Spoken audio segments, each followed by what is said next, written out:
monde à l'envers avec Dmytro Komarov. Y a-t-il une lumière au bout du tunnel? Resterons-nous vraiment dans cette obscurité pour toujours? Non. Nous avons notre héros qui sait quoi faire et où aller. Chers amis, les derniers mètres, nous voyons la lumière au bout du tunnel. Restez près de lui. Le temps des aventures incroyables est venu. À venir aujourd'hui. Les feuilles narcotiques sont librement en vente. Les petits sacs coûtent 3 et les gros coûtent 5. Avec quoi la coca doit-elle être mâchée? Quel additif dois-je prendre pour l'effet le plus puissant? Qui a des pierres brûlantes pour le dîner? C'est comme un volcan. La route incroyable vers la capitale mondiale de l'argent. Comment le bus ordinaire roule-t-il sur les rails? Jetons un coup d'œil à ce miracle. Et l'épreuve la plus dangereuse à une profondeur de 500 mètres. Nous descendrons tout droit à l'enfer. C'est comme l'enfer, là où des centaines de milliers de personnes sont mortes afin que nous puissions découvrir comment l'argent est extrait pour vos bijoux. Chères filles, voici à quoi ressemble l'argent avant qu'il n'arrive dans les bijouteries. Il est temps de découvrir le monde à l'envers. Le monde à l'envers avec Dmytro Komarov.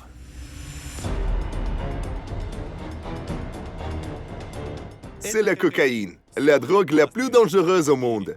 Et voici Los Yungas, la région la plus difficile à atteindre de Bolivie où on pousse les feuilles de coca pour cette drogue. Cet endroit n'est accessible que par la route de la mort. Dans le dernier épisode, nous avons risqué nos vies et l'avons fait. Écoutez, c'est une catastrophe. La vie en Bolivie est inextricablement liée aux feuilles de coca qui est à la fois une plante sacrée et un produit quotidien habituel. Vous ne pouvez pas faire un pas sans coca. On le trouve toujours et partout. C'est un hôtel ordinaire pas cher au centre de La Paz, la capitale de la Bolivie. Et maintenant, nous allons voir un petit déjeuner ordinaire. L'élément le plus important d'un petit déjeuner dans un hôtel est les feuilles de coca qui sont mises dans des sachets de thé avec de la camomille ou de la lavande. C'est permis en Bolivie. Muchas gracias. Les Indiens aiment dire que les raisins, ce n'est pas encore du vin et les feuilles de coca, ce n'est pas de la cocaïne. Ils les mâchent depuis des centaines d'années. Dans les hautes terres, c'est le meilleur moyen de calmer la faim, la fatigue et les maux de tête. Les Boliviens modernes, comme leurs ancêtres, commencent une journée avec une nouvelle feuille qui est vendue à chaque coin de rue. Combien coûte la coca? Les petits sacs coûtent 3 et les gros coûtent 5. Veuillez me donner un petit pour 3 bolivianos.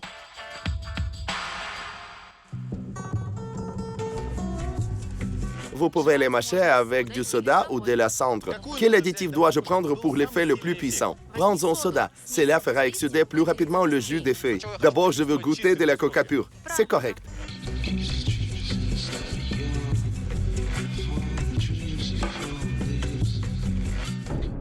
Même les feuilles de coca pures sont difficiles à comparer avec quelque chose. Ce sont des feuilles de coca. Vous ne ressentez aucun effet. Mais ça a un peu le goût du thé spécifiquement et pas dégoûtant. Les feuilles doivent être placées entre vos dents et votre joue et mâchées environ 1 heure. Pendant ce temps, des alcaloïdes sont produits et vous êtes censé cesser de vouloir manger, dormir, boire, donc vous êtes censé devenir suffisamment dynamique. Franchement, je suis contre tous les stimulateurs, qu'ils soient chimiques ou naturels. Mais étant donné que nous sommes en Bolivie, ce qui est impossible à imaginer sans ces feuilles, je devais de les goûter. Mais en réalité, la teneur de la cocaïne dans une feuille est d'un millième de %. Ça veut dire que si je mangeais ces 2 sacs, je pourrais ressentir quelque chose. Alors maintenant, je ne ressens plus rien. La coca est utilisée en Bolivie non seulement pour la médecine, mais aussi dans tous les rites, que ce soit pour les mariages, les funérailles ou pour la sorcellerie. Les Indiens Aymara, l'une des nations indigènes du pays, l'appellent encore Cocamama, tout comme les Incas. Ils avaient même une unité de mesure de distance appelée cocada. Cela signifiait le nombre de bouches pleines de coca à mâcher lors de la marche d'un point A à un point B. La cocada était également utilisée pour mesurer le temps. Cela signifiait bien sûr le temps nécessaire pour mâcher la bouche pleine de feuilles comme celle-ci avant qu'elles ne perdent leur goût et leur effet.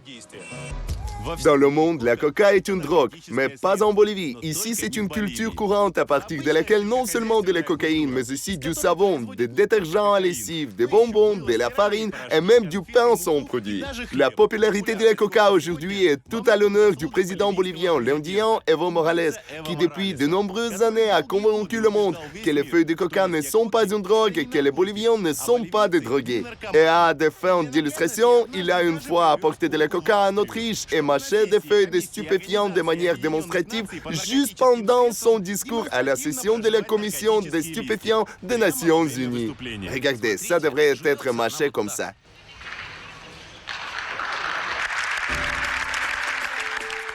Finalement, Evo Morales a fait ça. Les Boliviens ont été autorisés en toute légalité à cultiver des milliers d'hectares de la plante narcotique et à mâcher les feuilles sans restriction. Aimez-vous la coca? Bien sûr.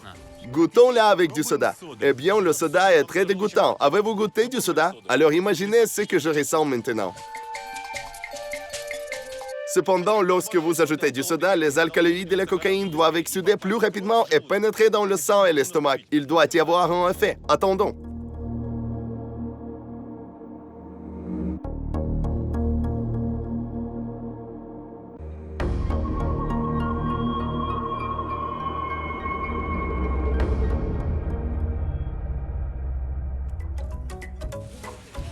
Eh bien, chers amis, en vertu de la loi ukrainienne, cette affaire est couverte par l'article 305 du Code pénal ukrainien qui prévoit une peine d'emprisonnement de 5 à 8 ans. Et il suffit d'avoir une ou deux feuilles dans un bagage pour recevoir une peine.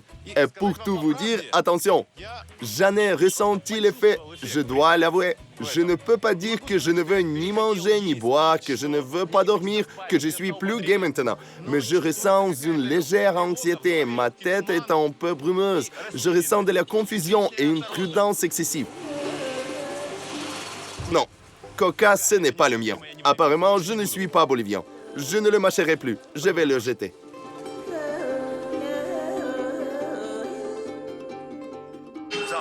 Dans l'un de nos prochains épisodes, nous montrerons une plantation où la coca est cultivée non seulement à des fins agricoles, mais aussi pour la production de cocaïne. Nous collecterons et sécherons cette plante et découvrirons tous les secrets de la fabrication des drogues et où elles sont vendues. Mais aujourd'hui, nous allons faire un autre travail qui, selon les Boliviens, peut vous enrichir en un instant. C'est de l'extraction d'argent. Pour maîtriser le nouveau métier, je dois me rendre à Potosí, la ville la plus riche de Bolivie et autrefois de tout l'Empire espagnol.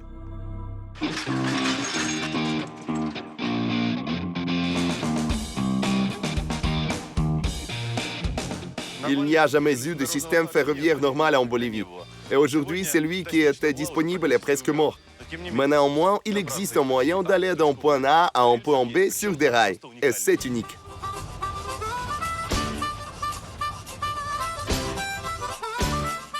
Regardez, c'est ici. Je peux le voir. C'est un train unique. Jetons un coup d'œil à ce miracle. C'est un bus Mercedes ordinaire. Il y a des phares, un radiateur, et seulement en dessous, il y a un pare-buffle à la manière d'un train.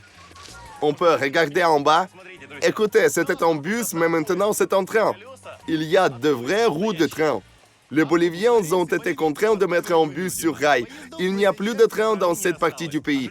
La voie ferrée est dans un état lamentable et ne peut pas être utilisée. Il n'y a donc pas d'alternative à ce transport de merveille. Vous voyez, il n'y a pas de compartiment à bagages dans ce bus ferroviaire et tout. Une armoire ou un réfrigérateur est placé sur le toit.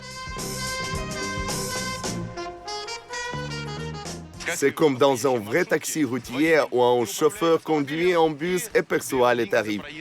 Le départ est dans 3 minutes. Merci beaucoup. Muchas gracias.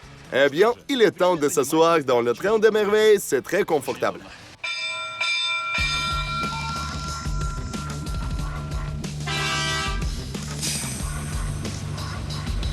Vous voyez, nous allons directement de la gare au marché. Des pommes de terre, des oignons sont vendus. Il y a un chien, le pauvre. Vas-y, vas-y. Nous n'avons pas écrasé. En quittant la gare, le bus ferroviaire klaxonne en permanence pour éloigner les vendeurs négligents des rails. Regardez, ils sont assis sur les rails. Mais en entendant le klaxon, ils s'enfuient rapidement. Nous avons attrapé des sacs. Une, plus de sacs. Deux. Cédez le passage au train.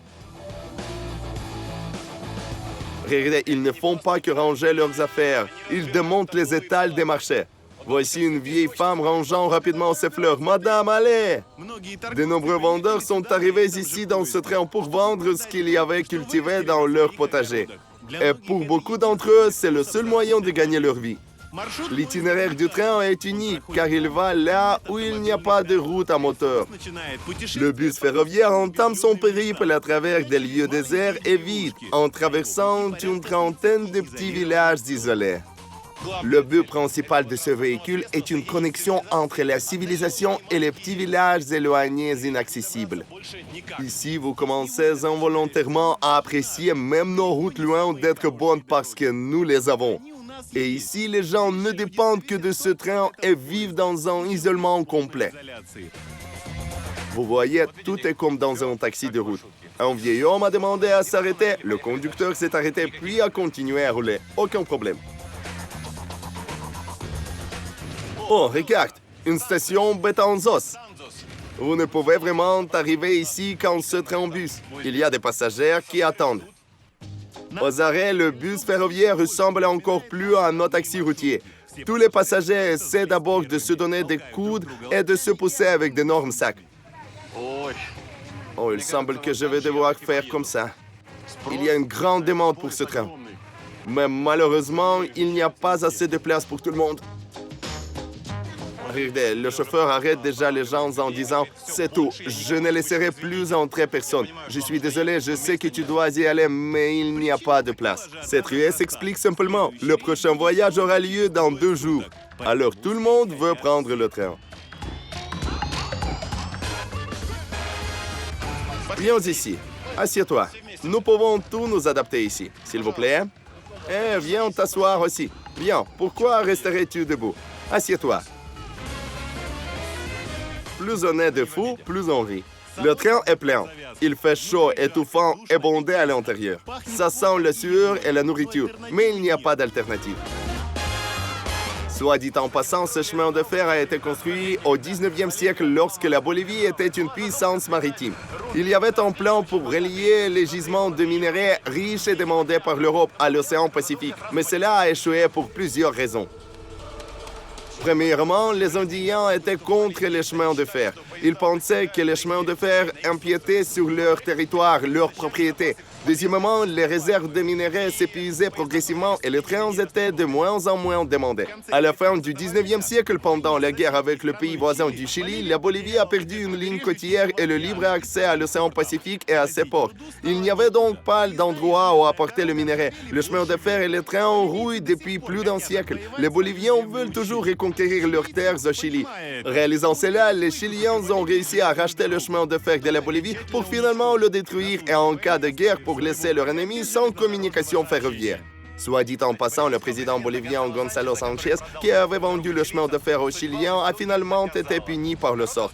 Les gens disent qu'il ne s'est pas contenté de vendre le chemin de fer, mais qu'il est devenu si impudent qu'il croyait que le pays était sa propriété et qu'il le vendait simplement. Finalement, la patience des gens s'est épuisée et ils ont organisé leur Maïdan bolivien et sont entrés sur les places. Bien sûr, le président a tenté de disperser les manifestations et a fait usage de la force. Beaucoup de gens sont morts, mais à ce moment-là, les gens étaient imparables. Résultat, Gonzalo Sanchez s'est échappé honteusement de sa luxueuse résidence à bord de plusieurs hélicoptères bourrés d'argent. Cette histoire vous semble-t-elle familière? Cher président, j'ai envie de dire, étudiez l'histoire et ne soyez pas impudents.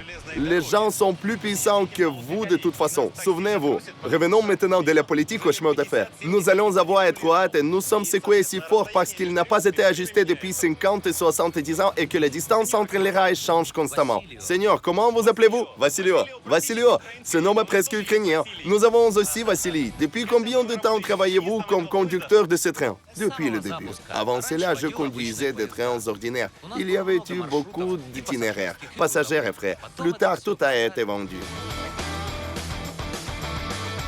Au fait, pourquoi la vitesse est si faible? La route est dans un état lamentable et il y a beaucoup de virages sur le chemin. Mieux vaut donc ne pas dépasser la vitesse de 40 km à l'heure, sinon vous pouvez tomber dans l'abîme. Quel a été le cas le plus insolite de votre carrière? J'extrême ici tous les jours, surtout quand il pleut. L'eau inonde la route et il est très dangereux de rouler dessus. Les glissements de terrain sont fréquents et laissent des blocs sur les rails. Et il y a beaucoup de chiens ici aussi. Ils sautent devant le train. Il est important d'avoir le temps de freiner.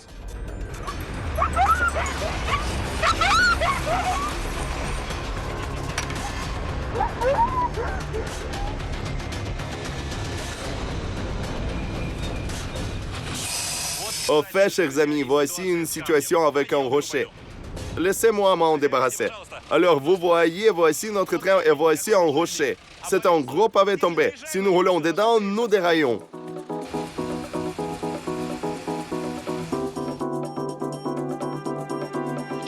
Si je peux me permettre, quel est le salaire d'un chauffeur de train-bus? 1800. Selon les normes de cette région, le salaire d'un chauffeur de bus ferroviaire est vraiment bon, bien qu'il doive faire plusieurs travaux en même temps. Il travaille également comme porteur dans les petites gares. Laissez-moi vous aider. Chers amis, cela s'appelle une dame avec pour bagage. Un coffre, une cage, 3 paniers, 5 malles. On fait tout. Plus un gentil petit toutou. Prends ce toutou. Alors, chers amis, continuons. Il n'y a pas de touristes dans ce train. C'est un plaisir douteux de secouer dans une voiture chaude et pleine pendant 7 à 8 heures.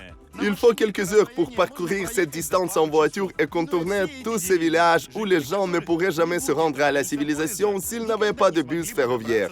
C'est le seul moyen de communication avec le monde extérieur. De temps en temps, des paysages incroyables de ponts et de tunnels changent à l'extérieur de la fenêtre. Les passagers montent et descendent. Les heures de trajet ont passé rapidement et donc nous avons déjà atteint Potosi. Potosi.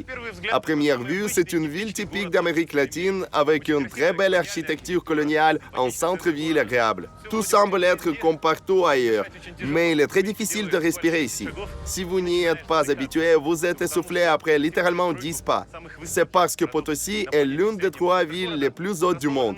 Le centre-ville est en moyenne à une hauteur de 4100 à 4200 mètres. Dans les Alpes ou par exemple dans le Caucase, il s'agit d'une altitude extrême où les alpinistes vont. Le climat est très rigoureux. L'altitude est pressante. Il fait froid. Il y a donc une attitude particulière à de la nourriture. Elle doit être chaude, grasse, nourrissante et rassasiante. Par exemple, ils aiment rôtir des pieds de cochon en pleine rue avec des couennes de porc, une sorte de riz long. Donc, les Boliviens sont aussi des Ukrainiens. Les gens ici sont des fans de nourriture. Ils aiment manger des plats savoureux. Et seulement ici, à Potosi, il y a une soupe que vous ne pouvez trouver et goûter nulle part ailleurs dans le monde. Kalapurka est le nom du plat miracle préféré des habitants de Potosi, fait de pierre. Nous allons déguster la Kalapurka dans le restaurant préféré du président bolivien Evo Morales. Quand il vient à Potosi, il visite toujours cet endroit et commande une assiette avec cette soupe. Regardez, il y a une cuillère en bois avec l'inscription Kalapurka Donna Eugenia. Elle est la propriétaire du restaurant et une femme très populaire. Il n'y a qu'un seul plat à la carte, la soupe volcan, qui est servie bouillante par les serveurs. Il fumera et bouillonnera longtemps dans des assiettes où le composant principal de la soupe se trouve au fond. Ce composant est d'énormes pavés de la montagne Cerro Rico. Bon appétit! Merci. Kalapurka est la soupe des Indiens quechua et elle est populaire ici depuis l'époque précolombienne.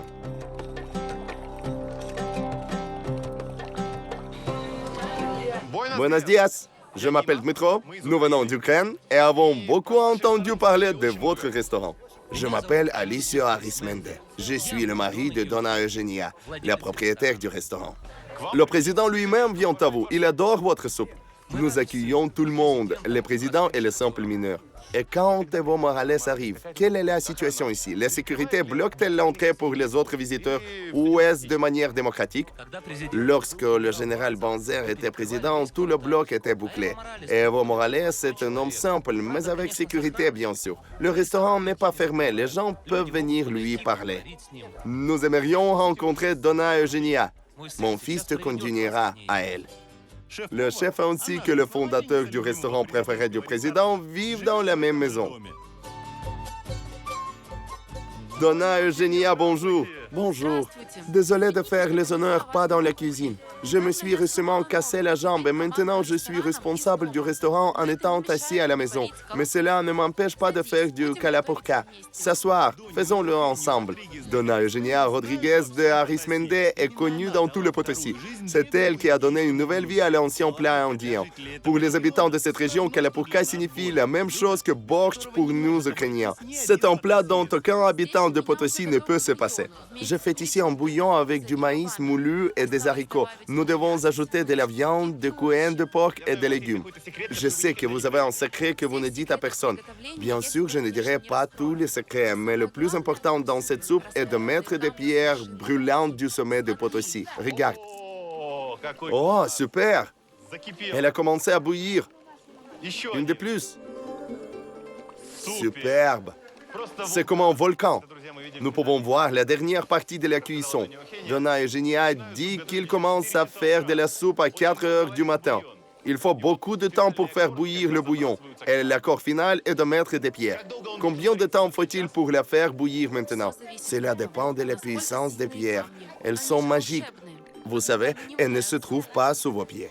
Où les trouvez-vous? Et comment les ramassez-vous? C'est le secret principal, je ne le dirai pas. C'est là que ma grand-mère les a ramassés. La pierre est-elle jetable ou non? Peut-elle être lavée et réutilisée? Bien sûr, c'est possible. Les pierres sont utilisées jusqu'à ce qu'elles perdent leur pouvoir. Elles sont comme les gens. Chacune a sa propre vie, son caractère et son âge. Lorsque le bouillon obtient le pouvoir, nous ajoutons le reste des ingrédients. Alors, chers amis, après 10 minutes d'ébullition du bouillon, nous ajoutons des couennes de porc, de la viande, des haricots et des pommes de terre. Et combien de temps faut-il la faire cuire? Quelques minutes littéralement. C'est presque prêt. La soupe épaisse et ragoûtante est servie dans des assiettes d'argile signature avec la sauce au poivron rouge et les herbes aromatiques cueillies par Donna Eugenia dans les vallées andines. Et la dernière touche, il y a des couennes de porc grillées et une pierre dans l'assiette. Bon appétit. Merci beaucoup. Et de vos mains. Impressionnant. Vous savez, j'ai tellement faim que je peux manger une pierre. Je vais tout manger. Eh bien, goûtons-y. Vous voyez, il y a une soupe qui mijote dans mon assiette devant moi.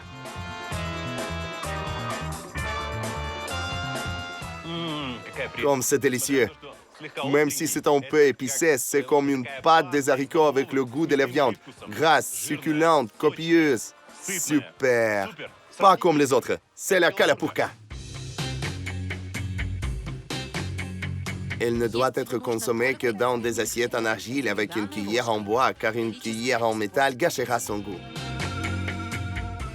Je sais que vous êtes une vraie star. Vous êtes presque ami avec le président quand il vient ici à Potosí. Je sais qu'il ne quitte pas cet endroit sans avoir mangé une assiette de cette soupe. Evo Morales est une personne très ordinaire comme toi et moi. Et il aime aussi la soupe. S'il ne peut pas venir lui-même, il demande de lui envoyer quelques assiettes. Bien sûr, et ce n'est pas surprenant car Evo Morales est le premier Indien qui est devenu président et c'est la soupe indienne. Bien sûr, il aime ça. C'est un symbole de confort et de satiété à la maison.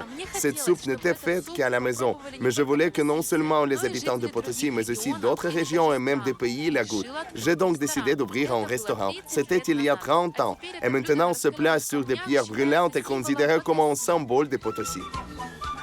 Chers amis, les Indiens avaient l'habitude de le faire de cette façon parce qu'il n'y avait pas de vaisselle en argile ou en métal. Et la vaisselle en bois, en cuir ou en calebasse ne peut pas être mise au feu. Et ils devaient le faire de cette façon. Mais aujourd'hui, c'est une tradition et une exclusivité. En fait, il y a une histoire et une culture de toute la région. Il fait froid ici à Potosí et il faut reprendre des forces. Donc, cette soupe épaisse, ragoûtante, grasse, très savoureuse et nourrissante avec des haricots et de la viande est juste nécessaire. Si un mineur mange 2 assiettes de cette soupe le matin, il n'aura pas besoin de manger toute la journée. Si par exemple nous cuisinons notre soupe traditionnelle ukrainienne qui s'appelle le bortsch de cette manière, faites des pierres brûlantes, mettez-les dans une casserole pour faire bouillir le bortsch, cela changera-t-il aussi le goût? Seulement si vos pierres sont aussi magiques que les miennes. De plus, elles vivent et guérissent. Elles peuvent même guérir de l'ulcère. Je vais te dire un secret que toutes les femmes de ma famille connaissent. Si tu veux oublier quelqu'un, lèche une pierre. Alors, mes chers amis, voici une excellente recette, méthode et secret de Donna Eugenia. Si vous avez une histoire d'amour malheureuse ou si vous avez quelque chose dans le cœur, tant pis. Vous devriez faire une soupe, profiter de votre repas, prendre cette pierre et la lécher. C'est ça. Vous aurez un cœur de pierre. Méfiez-vous, les mariés. Nous n'avons plus peur de vous. Vous ne pouvez pas briser nos cœurs car ils sont de pierre. Si vous avez mal à la tête et de mauvaises pensées dans votre tête, vous devriez faire du thé de coca sur des pierres. Bien sûr, vous pouvez. Vous devriez prendre des feuilles de coca, verser de l'eau, mettre une pierre et boire. Non seulement vos maux de tête, mais aussi vos maux d'estomac disparaîtront. Laisse-moi t'en apporter. Super! Je vous donne ma parole que je réfléchirai à un moyen de chauffer des pierres à la maison pour faire du thé le matin. Mais il y a un problème. Nous ne pouvons pas obtenir de feuilles de coca en Ukraine. Malheureusement, ces feuilles sont des drogues en vertu de notre législation et si un paquet avec elles est trouvé dans ma valise, je serai arrêté. Même j'ai vraiment envie d'en prendre. Alors bois-le pendant que tu es en Bolivie. Je vais vous donner quelques pierres. Merci. J'ai aussi un cadeau pour Donna Eugenia. Vous êtes le meilleur et le plus célèbre cuisinier de Potosí. Vous avez donc certainement besoin de cette chose.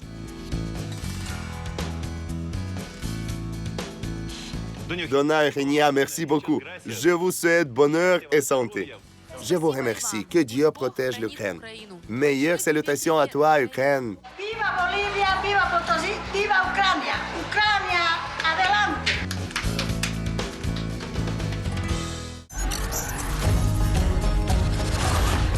Le monde à l'envers avec Metro Komarov. L'histoire de Potosí ressemble à un conte de fées. Pendant longtemps, les conquérants espagnols ont tenté de trouver Eldorado, la terre mythique pleine de trésors. Et ils ont eu de la chance parce qu'ils ont trouvé d'énormes gisements d'argent. Cette montagne est vue presque partout dans la ville. Elle s'appelle Cerro Rico, qui signifie montagne riche en espagnol.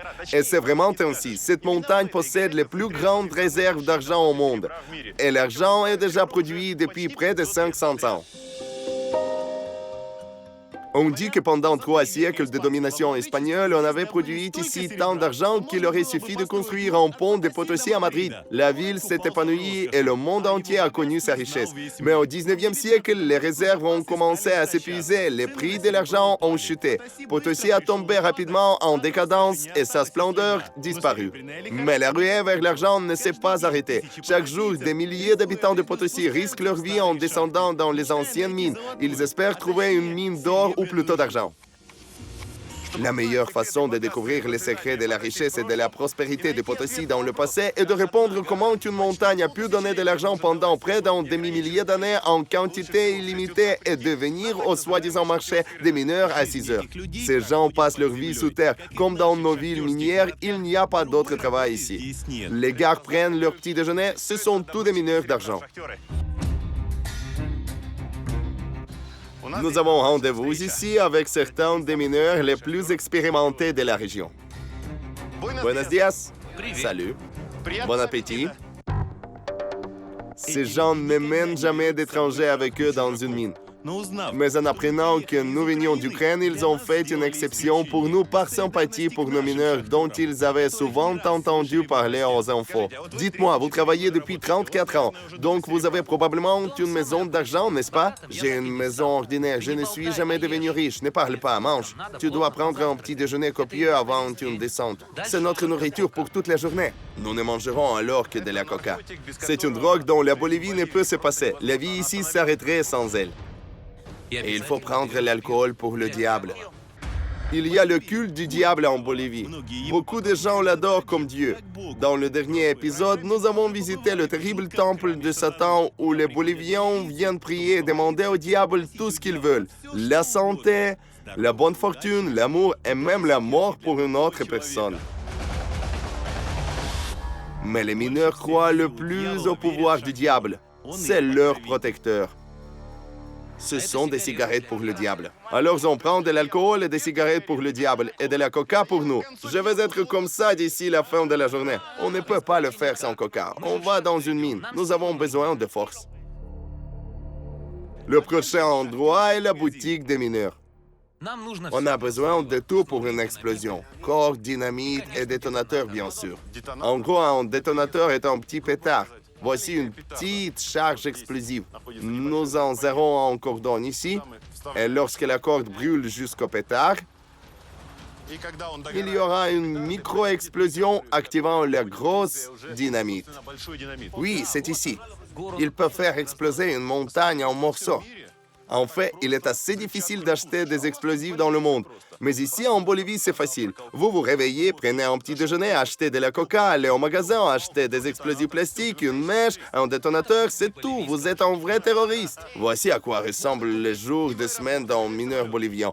Vous pouvez l'acheter, vous rendre à l'aéroport pour détourner des avions. Non, prenons encore une chose, le whisky. Aujourd'hui est le dernier vendredi de ce mois. Nous célébrons toujours ce jour parce que rien de grave ne s'est produit ce mois-ci. Tout le monde est vivant. Nous devrions le célébrer. Tous les achats coûtent 500 bolivianos. Ces choses, à l'exception du whisky, suffiront aux mineurs pendant environ une semaine. Mais s'il vous plaît, ne fumez pas pendant que nous marchons. Eh bien, il a un demi-kilo d'explosifs plastiques dans son sac à dos. Nous marchons jusqu'au pied de la montagne, montons dans un bus et allons presque jusqu'au sommet où il y a des entrées de mines. Nous atteignons l'altitude de 4500 mètres. Les mineurs ne sont pas autorisés à travailler plus haut. Mon Dieu, que c'est beau! Toute la Potosí est belle en vue.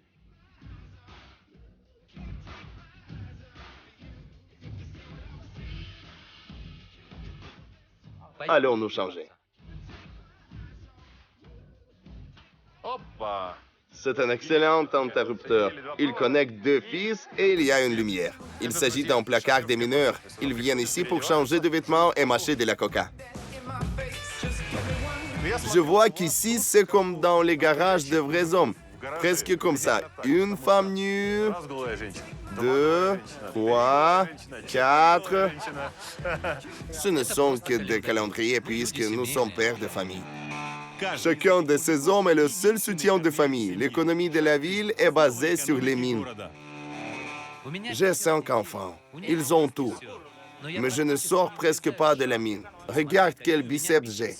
Grâce à ce travail, nos enfants ne travailleront jamais comme mineurs. La vie de mineur est une roulette mortelle. Tu le verras toi-même. Des gens meurent ici tous les jours. Tous les jours? Oui, une fois, nous avons aussi failli mourir. Après l'explosion, nous avons été effondrés par les rochers. Nous y avons passé 18 heures. Nous étions à bout de souffle, nos nez saignaient. Mais nous ne pensions qu'à nos familles, que leur vie tranquille serait terminée si nous mourons. Chaque année, les mines de Potosí enterrent des centaines de mineurs. Les opérations de sauvetage sont rares ici. L'État ne se soucie pas de ses ouvriers. Beaucoup d'entre eux travaillent illégalement. Ceux qui restent en vie meurent souvent lentement de poussière et de substances toxiques dans leurs poumons. Cela ressemble beaucoup à nos mines illégales, les Copancas. Premièrement, pour les dieux. Nous demandons de nous donner de l'argent et de nous protéger contre les chutes de pierres. Maintenant, c'est mon tour. Vous ne pouvez pas dire non ici. Vous n'êtes pas seulement autorisé à boire au travail ici, mais vous devez le faire. Mais avant tout, il faut donner un peu à Pachamama, la déesse de la terre. J'en ai littéralement pris une gorgée. C'est dégueu! Les mineurs changent de vêtements et se passent la bouteille. Vous savez, si nous avons encore 2 tours de cette bouteille, je vais m'endormir ici. Tu ne dois pas t'endormir dans une mine. Si tu le fais, le diable toi violera. Les mineurs ont tellement de légendes effrayantes et de superstitions qu'il est habituel pour eux de boire 100 grammes pour se donner du courage avant une descente. Vous savez, ce pantalon me rappelle notre pantalon large traditionnel ukrainien, charovari. Savez-vous danser le opak en charovari?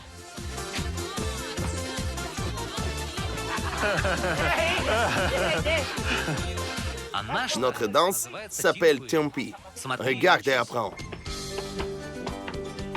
Il faut piétiner pour que la poussière se soulève. Tumpi est une danse traditionnelle bolivienne et le opak est une danse traditionnelle ukrainienne. Dans son ensemble, Tumpi est opak.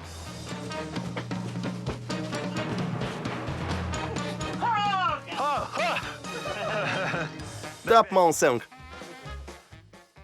C'est le temps d'aller à la mine. C'est tout. Je suis prêt à mine des bijoux.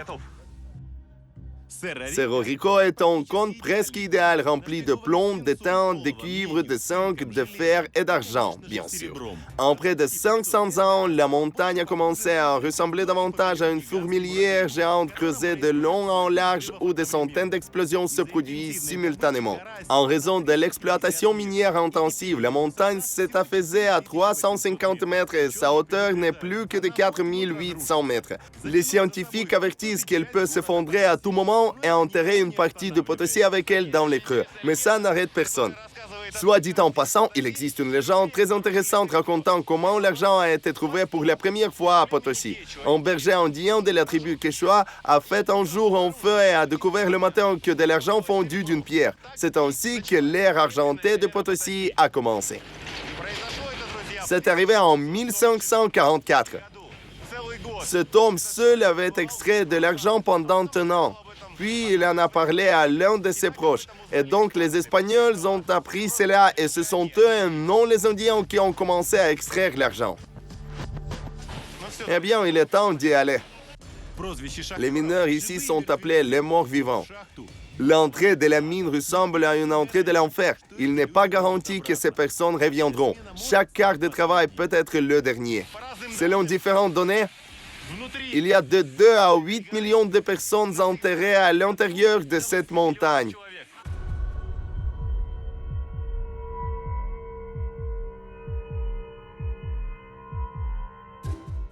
Dépêchez-vous. Vous devriez aller dans cette section le plus rapidement possible car il y a des wagons qui passent tout le temps. C'est très dangereux.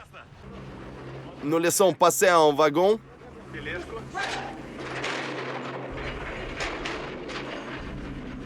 C'est un cauchemar. Un de plus arrive.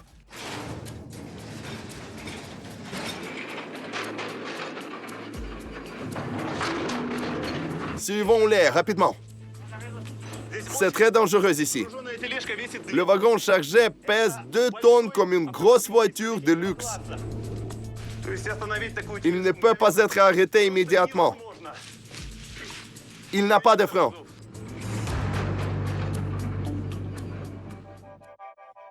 Oui, c'est extrême que vous avez ici.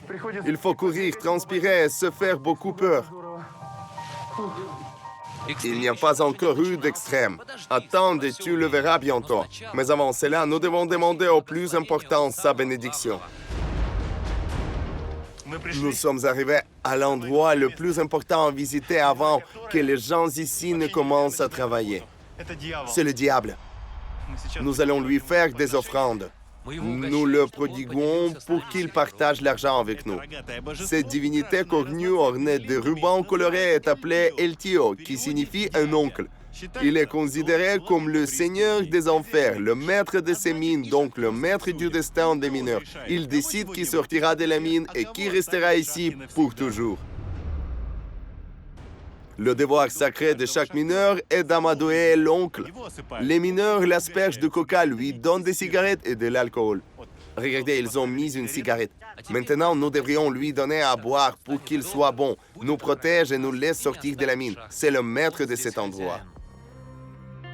Ces gens ont peur d'El Tío, respectent-le et lui enlèvent leur casquette. Les Incas croyaient qu'il y avait le dieu du soleil, le dieu de la terre et le dieu du sous-sol.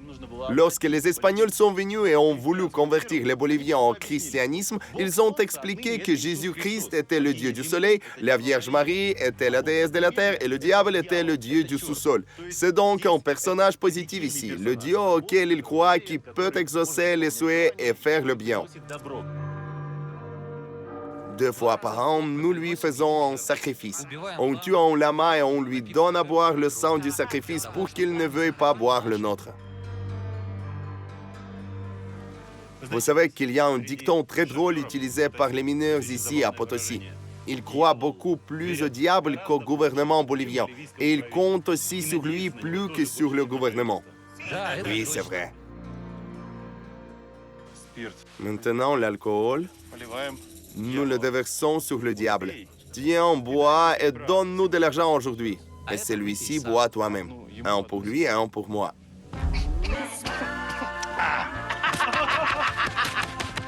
Je n'ai pas bu d'alcool à 96% depuis tant d'années, vous savez.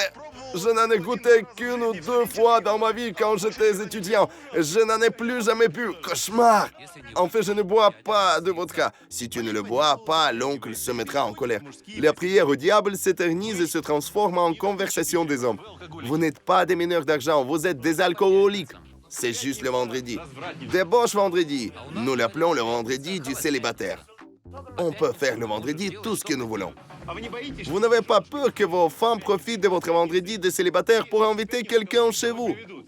Non, les femmes de Potosí sont les plus fidèles. Les hommes de tout le pays viennent ici pour trouver une épouse loyale.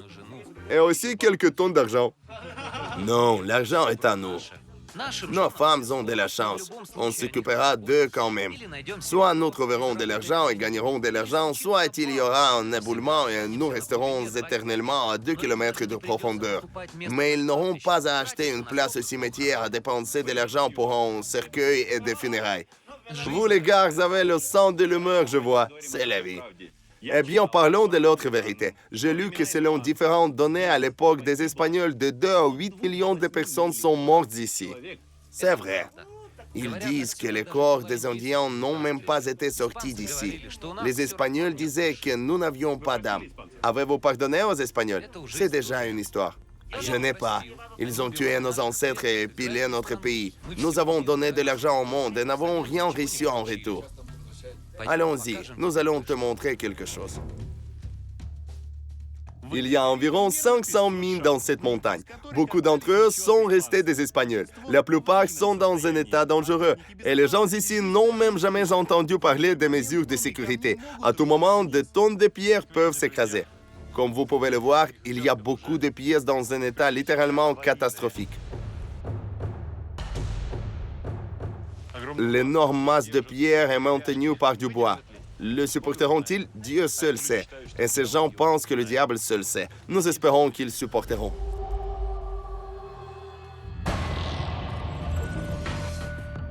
Nous arrivons enfin à l'endroit où nous allions travailler. C'est le cœur même de la montagne d'argent. Nous devons faire exploser la roche et amener les blocs à l'extérieur. Il n'y a pas d'électricité ici, donc tout doit être fait manuellement. C'est à mon tour de faire un trou pour la dynamite. Un coup et retourner. Pour que le pied de biche d'une part ne reste pas coincé et d'autre part fonctionne comme une perceuse. Est-ce que tu le martèles ou le chatouilles? Frappe plus fort. D'accord, d'accord.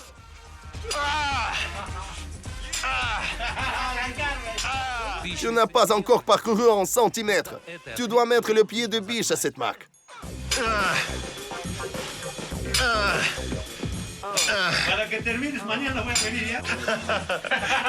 Il dit, je reviendrai demain quand tu l'aurais terminé. Non!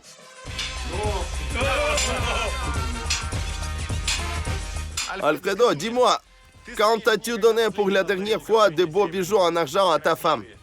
Jamais. Un proverbe bolivien dit, chez un forgeron, il y a un couteau en bois. Bien sûr, pourquoi les femmes de Potosí auraient-elles besoin de bijoux en argent s'il y a de l'argent tout autour? Personne ne sera surpris. Bon, je vais continuer à travailler. Il semble que le progrès technologique ait contourné cette montagne. Leurs outils sont les mêmes que ceux que possédaient les Espagnols il y a 500 ans. Il nous a fallu plus de 2 heures pour faire un trou. C'est maintenant le moment le plus important, du moins pour moi aujourd'hui. Il faut faire tomber cette partie, ce coin. L'explosion est la plus susceptible de couper les pierres le long de cette ligne. Ce trou est assez profond pour y mettre de la dynamite. Nous commençons.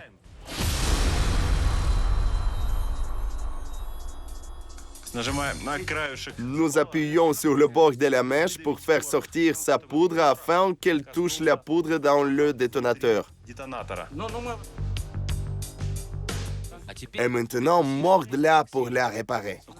Montre? D'accord, je vais le faire avec mes molaires parce que je peux me casser les dents.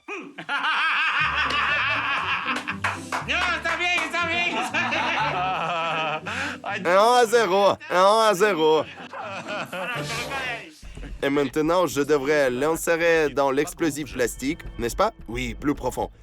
Ce procédé me rappelle mon enfance quand mes amis et moi ne pouvions pas acheter les pétards dont ils existent aujourd'hui.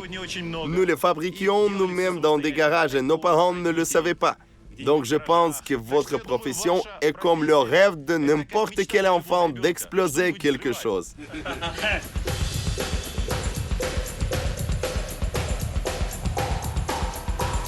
La dynamite est en place. Tout est prêt pour une explosion.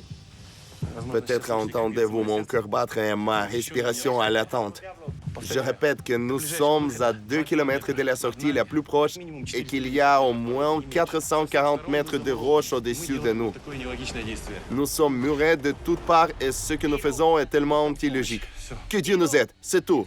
Comment vais-je crier? Tiro, comme ça. Tiro signifie explosion. Tiro! À venir ensuite. Le pire arrivera-t-il vraiment? Qui sauvera les mineurs à une profondeur d'un demi-kilomètre? Sortiront-ils du piège mortel? Cela peut se terminer par la mort. Restez avec le monde à l'envers. Le monde à l'envers avec Metro Komarov. Bolivie, la ville de Potosi, la montagne la plus riche du monde. L'argent y est extrait depuis déjà un demi-millier d'années. Les conditions infernales ont causé la mort d'au moins 2 millions de personnes. Selon une légende, la richesse de la montagne Cerro Rico est gardée par le diable lui-même. Les mineurs ont peur de sa colère, mais au péril de leur vie, ils entrent sous terre et amadouent le patron de la montagne. Nous l'avons fait. Bois et donne-nous de l'argent. Et maintenant, nous retournons dans cet endroit horrible pour découvrir nous-mêmes si les forces de l'au-delà peuvent enrichir les gens.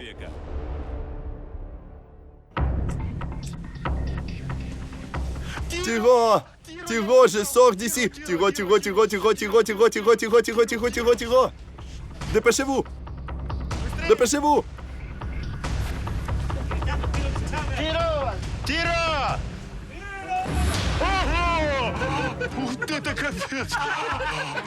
Cauchemar! La montagne tremble! Ton cœur est-il au bon endroit? Donnez-moi... Maintenant, je vois pourquoi ils boivent. Si je travaillais ici, je deviendrais un ivrogne. Nous devons boire que tu restes en vie. Chers amis, je jure que j'ai senti l'air trembler, les murs trembler. Eh bien, il est temps de partir. Pendant les 2 prochaines heures, pendant que la fumée se dissipe, nous allons travailler dans un autre endroit afin de ne pas perdre notre temps. Un casque est nécessaire ici, bien sûr. Le travail ici est plein de dangers. La roche n'est pas solide ici et peut tomber à tout moment. Même chaque pas négligent peut être le dernier. Nous allons à l'endroit voisin où les ouvriers ont déjà fait les recherches préliminaires et trouvé le minerai à haute teneur.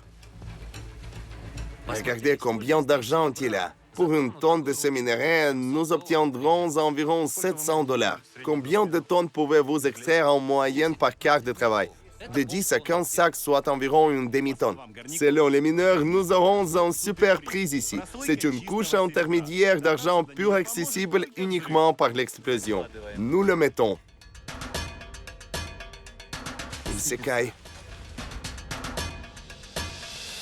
Eh bien, avec l'aide de Dieu.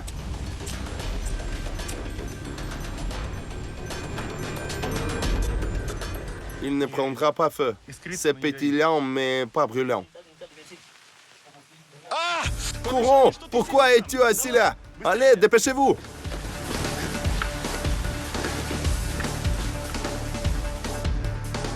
Tiro! Tiro! Quelle secousse!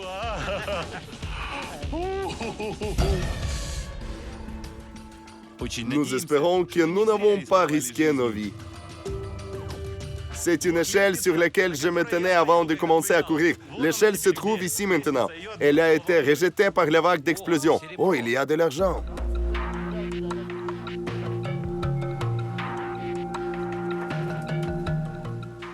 Il y a ici une pièce d'argent presque pure. Il va tomber. J'ai pris ma première pièce d'argent de ma vie. Pam pararam pam pam. Pam pararam pam pam. Ah. Mon premier argent. Impressionnant. Célébrons? Bien sûr, j'ai déjà l'habitude de célébrer plus que de travailler. Cool?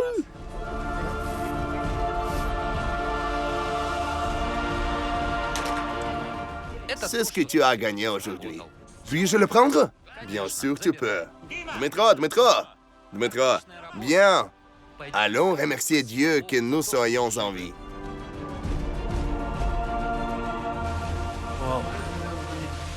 Je n'arrive pas à y croire.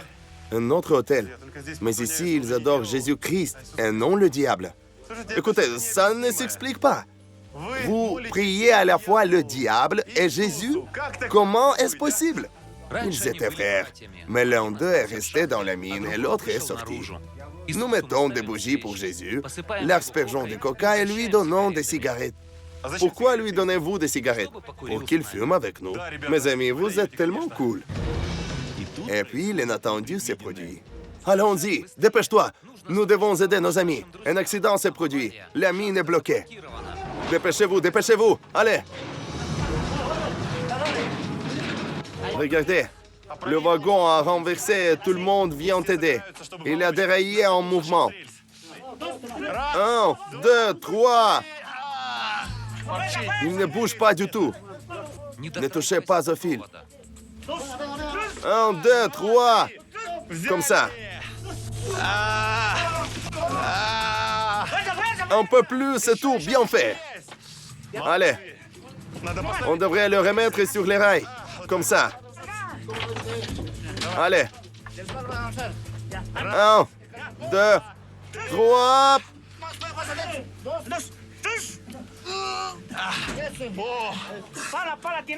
C'est bon? Il y a un embouteillage derrière. Des dizaines de mineurs ne peuvent pas passer.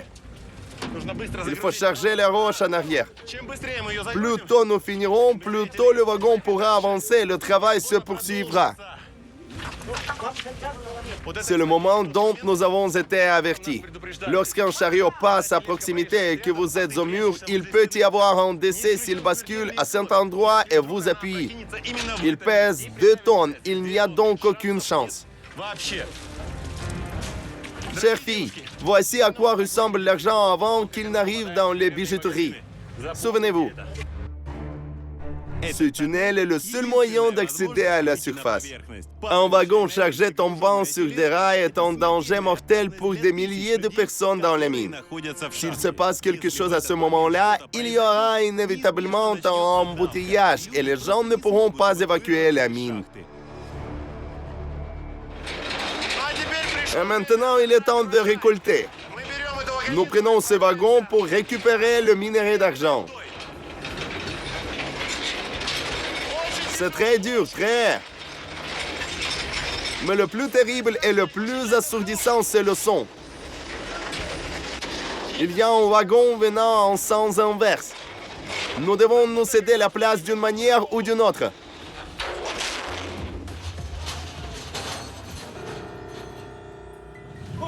Un, 2, 3. Mettez-les, c'est parti. Le tunnel est relié au lieu d'extraction d'argent par des embranchements spécieux. Nous devons conduire le wagon jusqu'à l'endroit où nous avons fait exploser le rocher. Nous allons enfin voir comment les wagons sont remplis. Il y a une salle au-dessus où la dynamite a explosé et tous ces blocs géants ont été ramassés. Maintenant, ils seront simplement déposés ici, directement dans notre train à commande manuelle.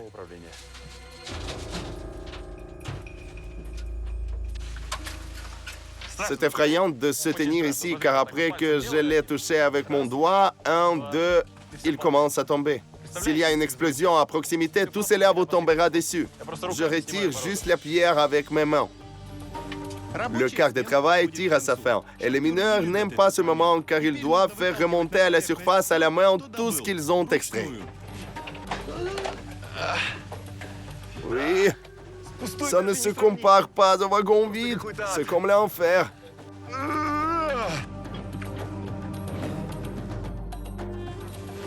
Il y a du gaz ici, la dynamite vient d'exploser. Tout est plein de fumée, il est si difficile de respirer.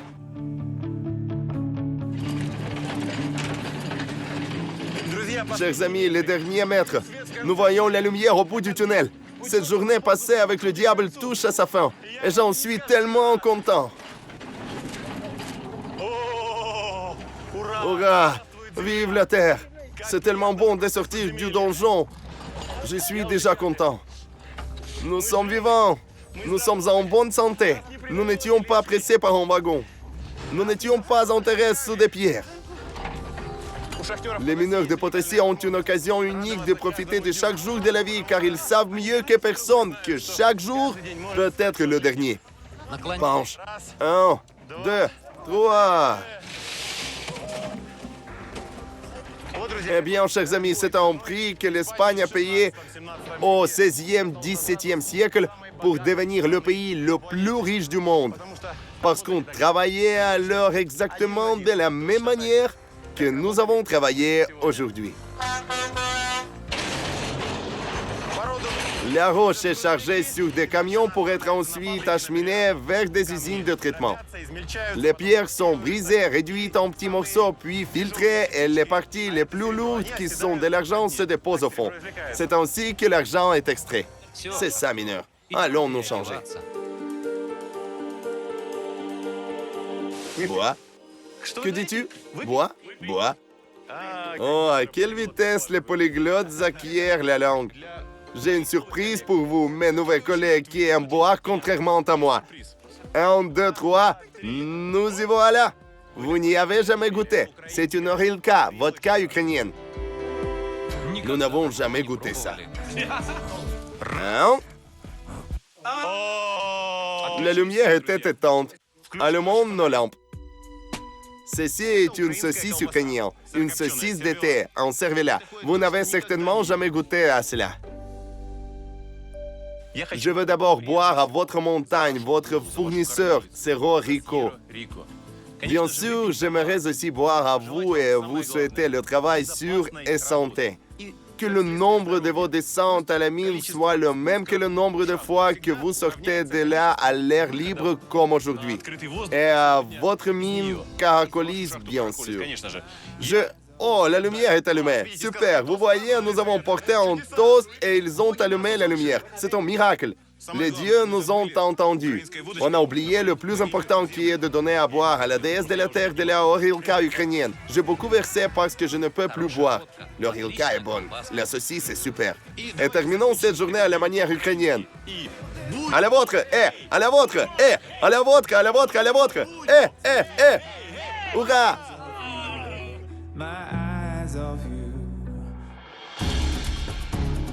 Ce jour était fini. Je pensais aussi que le pire était passé.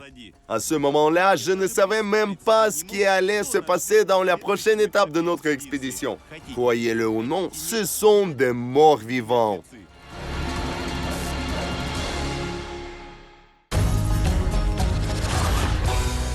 Le monde à l'envers avec Metro Komarov.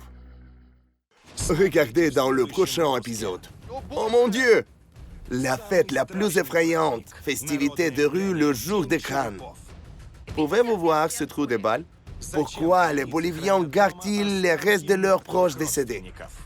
C'est la sœur de mon mari. Et qu'en font-ils dans l'église? Les vivants sont venus pour le service avec les morts. Les recettes éprouvées pour contrôler les autorités. Ils ne m'ont pas tiré dessus. Nous montrerons l'endroit où les mauvais présidents sont pendus. Ils les ont battus à mort et brûlés. Les technologies de construction choquantes. Oh mon Dieu, ce que je vois! Qui enferme des vierges dans les fondations des maisons boliviennes? L'âme vivante tient mieux en bâtiment. Les agents de la circulation les plus drôles du monde. Tous ces gars sont des officiers publics. Qui fait le contrôleur de la circulation se déguise en personnages animés. Arrête! L'incroyable voyage vers une autre planète. Oh mon Dieu, cela ressemble à la Lune. Nous placerons le drapeau ukrainien à la surface de la Lune. Il est temps de découvrir le monde à l'envers. Le monde à l'envers avec Métro Komarov. Sanya, cours! Alors, chers amis, nous allons en taxi à travers Potosí. Maestro, Potosí? Si, Potosí. En taxi? Taxi, Potosí. Si, nous allons en taxi à travers Potosí. Sanya? Si, nous allons en taxi à travers Potosí. Nous présentons nos salutations à Potap et Nastia. Nous avons trouvé un nouveau super hit pour vous. Vous savez, je pense que je sais pourquoi les chiens sautent devant le bus ferroviaire. C'est leur chance de s'épanouir, de faire leurs preuves devant les femelles. C'est vrai.